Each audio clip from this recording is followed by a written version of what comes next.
कुठून तरी यायचं, टपकायचं. आपण सुद्धा फसलो होतो, मी सुद्धा फसलो होतो.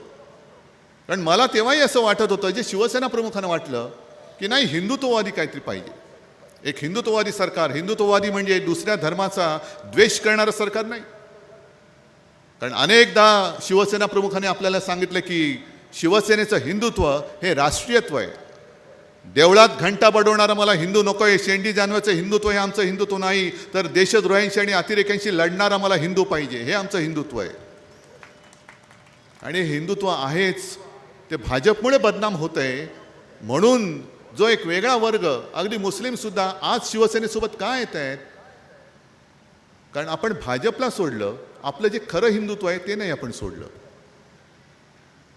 आपलं हिंदुत्व वेगळं आहे. आणि ह्यांचं जे थापा मारणारं हिंदुत्व आहे ते हिंदुत्व हे थापेबाज असूच शकत नाही.